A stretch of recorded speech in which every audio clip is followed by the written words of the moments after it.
Dielectric fully fill कर देते हैं तो उसमें जो कैपेसिटी होती है कितनी हो जाती है, के टाइम्स बढ़ जाती है।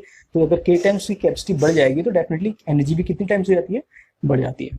ठीक है, अब एक बहुत बढ़िया आपका यहाँ पे एक और डेरिवेशन है जो कि श्योरली उसके आने के चांसेस हैं, जो कि है आपका एनर्जी डेंसिटी। एनर्जी डेंसिटी अगर ये इसमें इलेक्ट्रोस्टैट से नहीं आएगा, वो सीधे इलेक्ट्रोमैग्नेटिक वेव से डेफिनेटली पूछा जाएगा। ठीक है, तो देखिए यहाँ पे होता क्या है, अब हम बात करेंगे energy density. Energy density, energy density, ठीक है, एनर्जी डेंसिटी। अगर मैं एनर्जी डेंसिटी की बात करूंगा, सबसे पहले डेंसिटी का मतलब क्या होता है, व्हाट इज डेंसिटी।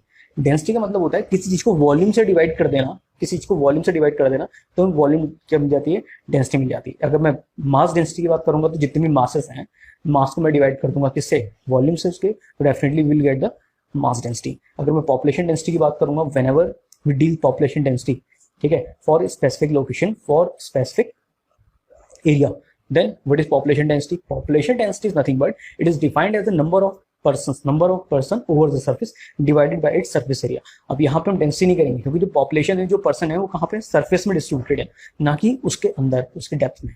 ठीक है, तो यहाँ पे देखिए आपका एनर्जी डेंसिटी की बात चल रही है। अब पहले उससे पहले हम बना देंगे यहाँ पे एक कैपेसिटर बना देंगे। ये सपोज एक कैपेसिटर है, ये हमने बना दी एक प्लेट कैपेसिटर की, पहली प्लेट, ये बना दी हमने कैपेसिटर की दूसरी प्लेट। ठीक है, तो इसका हम थोड़ा क्लोज कर देते हैं, क्लोज यानी इसको पैक कर रहे हैं। तो देखिए अगर इसका सरफेस एरिया ए है, इसका सरफेस एरिया ए है, इन प्लेट्स का सरफेस एरिया ए है। ठीक है, ये कैपेसिटर है, यहाँ पे क्या कर दिया हमने, एक बैटरी लगा दी। ठीक है, ये हमने बैटरी लगा दी, ये कैपेसिटर है। ठीक है, देयर इज अ कैपेसिटर जिसका सरफेस एरिया क्या ए है, और सेपरेशन कितना है इसका, separation is considered as D. इसका सेपरेशन कितना है, डी। तो अगर मैं बात करूंगा इस कैपेसिटर के वॉल्यूम की, क्योंकि सबसे पहली बात आती है वॉल्यूम, क्योंकि अगर वॉल्यूम ही नहीं पता है तो आप डेंसिटी कैसे निकालेंगे।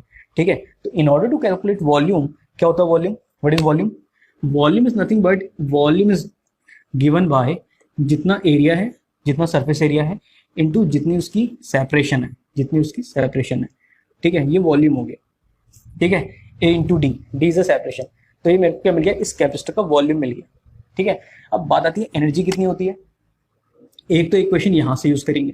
ठीक है, तो अगर आपसे डेरिवेशन एक्सप्रेशन आता है, इसका न्यूमेरिकल भी आ सकता है इलेक्ट्रोमैग्नेटिक वेव में। ठीक है, वो कैसे आएगा, क्या आएगा, डेफिनेटली बताऊंगा मैं आपको।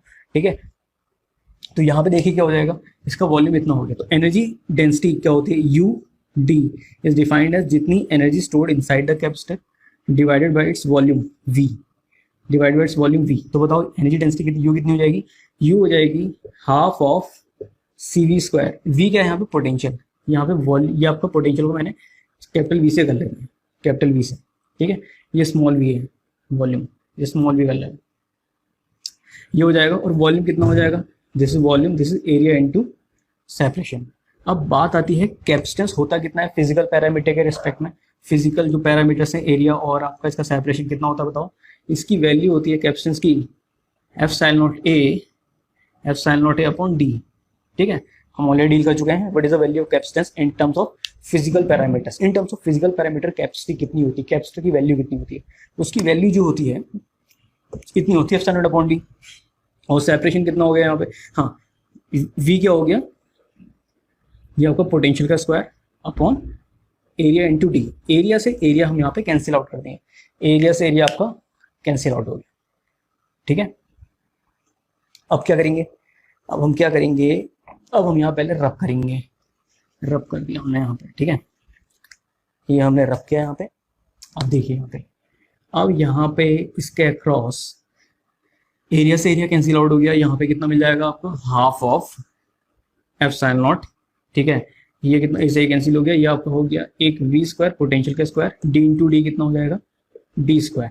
ठीक है, अब हम जानते हैं V square upon D square, तो हम इसको क्या लिख सकते हैं, इसको हम लिख सकते हैं हाफ ऑफ एप्सिलॉन नॉट, ये वी अपॉन डी का स्क्वायर। ये जो वी है ये पोटेंशियल डिफरेंस है, वॉल्यूम नहीं है, volume is noted by small V. ठीक है, अब जो v बाई डी का होल स्क्वायर है, तो यहाँ पे आपका v बाई डी का होल स्क्वायर है, इसको मैं कह सकता हूँ इलेक्ट्रिक फील्ड और पोटेंशियल में क्या रिलेशन होता है, is equal to minus D V upon D R which is potential per unit separation. जितना हमने पोटेंशियल डिफरेंस क्रिएट किया डिवाइड बाय सेपरेशन।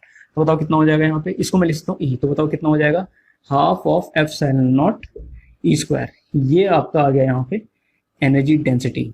तो this is very important, energy density बहुत इंपॉर्टेंट है, ठीक है, क्योंकि ये इलेक्ट्रोस्टैट तक ही लिमिटेड नहीं है, ये आपका जो है इलेक्ट्रोमैग्नेटिक वेव थ्योरी EMW, उसमें से भी इसमें से न्यूमेरिकल बनते हैं।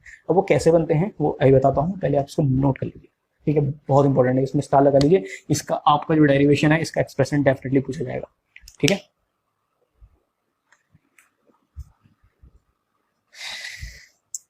अब बात आती है यहाँ पे इसके न्यूमेरिकल्स कैसे आते हैं, ठीक है, तो न्यूमेरिकल्स देख लीजिए यहाँ पे। इसमें से जो क्वेश्चन आएगा इलेक्ट्रोमैग्नेटिक वेव से जनरेट होगा, वो बोल देगा कि बताओ अगर E is equal to E naught sine omega T minus K X, E is equal to E naught sine omega T minus K X, ये आपकी इलेक्ट्रिक फील्ड इक्वेशन दे दी आपका। इसमें से आपका डिस्प्लेसमेंट करंट से भी क्वेश्चन आते हैं, डिस्प्लेसमेंट करंट क्या होती है वो हम जल्दी डील करने वाले हैं, ठीक है। विजेता बैच में आपका कंप्लीट सारी चीज डील होंगी, बहुत इंपॉर्टेंट है, तो इसलिए इसको लाइक और फॉलो शेयर जरूर कर लेगा, ठीक है, क्योंकि जो लूज करेगा उसमें लेक्चर्स वो बहुत मिस करेगा। ऐसा आज तक कंटेंट किसी ने डिलीवर नहीं करेगा, किया भी नहीं होगा और नहीं कर पाएगा, क्योंकि इसमें केवल 25 लेक्चर्स हैं, 25 लेक्चर्स में ऑलमोस्ट सारी इंपॉर्टेंट चीजें कवर होंगी, ठीक है, और मिनिमम 85% टास्क, ठीक है, इसमें सारी इंपॉर्टेंट प्रॉब्लम्स और सारे न्यूमेरिकल्स सारे डेरिवेशंस होंगे, ठीक है। तो यहाँ पे देखिए आपका E is equal to E naught sine omega T minus K X is the electric field equation, ठीक है, हम जानते हैं ये इलेक्ट्रिक फील्ड इक्वेशन है। और बोल देगा कि यहाँ पे आपका कोई भी, उसने बोल दिया कि ये जो इलेक्ट्रिक फील्ड इक्वेशन है for a given electromagnetic wave है, और यहाँ पे आपका बोल देगा कि ये सपोज आपका कैपेसिटर है, ये आपका कैपेसिटर है, ठीक है, इसमें V लगा रखा है, और यहाँ पे एक टैपिंग की लगा दी, यहाँ पे एक टैपिंग की या ऑन ऑफ की लगा दी। तो बोलेगा जब यहाँ से चार्ज आपका एसिलेट करेगा तो डेफिनेटली आपका इलेक्ट्रोमैग्नेटिक जनरेट होगी, उसकी जो इक्वेशन है इलेक्ट्रिक फील्ड की इक्वेशन दे रखी है, बोल देगा कि बताओ कि इसमें एनर्जी उस समय कितनी स्टोर होगी।